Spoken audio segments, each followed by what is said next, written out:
This is video from May of 2021. A group of people ganging up on a Jewish man. 29-year-old Joseph Borgen was wearing a yarmulke and was headed to a pro-Israel rally in Midtown. You could see the attackers kicking the victim, who's on the ground, even hitting him with crutches. 4 men were arrested and charged with assault as a hate crime. But fast forward a year and a half, and it appears at least some of the attackers may be getting away with it.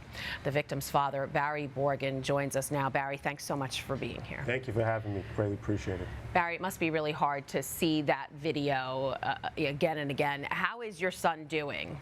Thank God he's doing okay. You know, he still had wrist surgery. His wrist is still bothering. He had some ligament damage. And thank God he's alive. They could have killed him, smashed his head into the concrete. I was sitting having dinner Thursday night. I get a call, this is the police, we're taking your son to the hospital.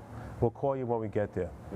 They call me, he's in Bellevue. I come to the ER, you can't come, there was COVID, it was a whole situation. I made a whole stink, they let me in, and we were there basically all night, and thank God they didn't kill him. He came up to the hospital weekend. Has it affected him since then? Well, he has in the back of his mind, where he lives, he always felt someone on occasion was watching and following him around. He has a dog, he was to go walk his dog. And it's always in the back of his mind. They know where he lives. They can always track me and my family down. And sometimes you worry about stuff like that. Yeah, he doesn't feel safe. And now, just last week, one of the accused attackers was offered a plea deal, just 6 months in jail. I know you guys were in court for this. Manhattan DA Alvin Bragg defended the deal, saying the suspect didn't initiate the attack. What do you think of that? Number one, Bragg's an incompetent person. But forget that for now. They were beating up on Asians throughout the past couple of months, elderly Asians, nothing happened. Pushing people in the subways, nothing happened. My son was involved in a hate crime, and to offer someone 6 months in jail, just on the side, there was another attack in the courtroom that day, was offered no jail time. There's a Jewish word, chutzpah. Yeah. To offer someone in a hate crime situation no jail time or 6 months in jail, it's mind-boggling as a New Yorker. That's mind-boggling. What kind of message do you think it sends? It sends, the quote I say, it's a free-for-all in New York City. And it sends a quote, you want to start up with somebody, there's no repercussions. You can do whatever you want, fight, hit, there's no repercussions. It's right. A terrible situation. Now, I'm sure you're aware of the Molotov cocktail attack that happened at a synagogue in New Jersey over the weekend. Also, earlier this month, the Anti-Defamation League released a survey showing a spike in anti-Semitic beliefs in the U.S. only in the last 3 years. How do we combat this? The problem is a lot of people don't read history. I like to read, I watch History Channel and TV, etc. If you read history, there's a very famous saying that someone said when Nazis came to power was, first they came for the Jews, then they came for the gypsies, then for the homosexuals, then for this one.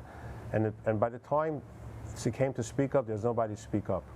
And unfortunately, people don't really respond to a lot of different things. People see a hate crime, there should be an outcry across the board, whether it's a Jew, an Asian, Muslim, Catholic, African, African-American, wherever it might be. And there's not enough outrage out there when a hate crime happens. It gets in the newspaper 1 or 2 days and it goes away. And unfortunately, people just don't react, I don't think, as much as they used to. Right. And now I know some of the other attackers are still set to go to court. They could go to trial. What do you hope happens?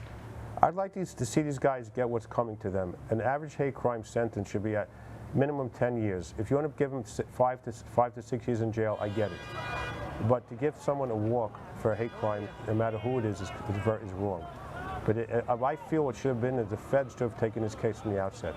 Federal statutes much harder sentences, and the feds never took this case for whatever reason. I don't know the reason why. But Bragg came into office and everything got, like the first day in, he said, I'm not prosecuting anything. And this is just a problem of a symptom of what his beliefs are. All right, Barry Borgen, thank you so much for being here, telling us your story, and we're praying for you and your son. Thank you for having me, and let's hope New Yorkers respond and things change in New York. And as we just mentioned, there are new concerns that the hate the Borgen family suffered may be on the rise. The Anti-Defamation League survey shows 1 in 5 American adults believe in negative stereotypes about Jewish people. That's up from 1 in 9 in 2019. The group believes we're seeing a spike over lax social media policies and rhetoric from former President Donald Trump.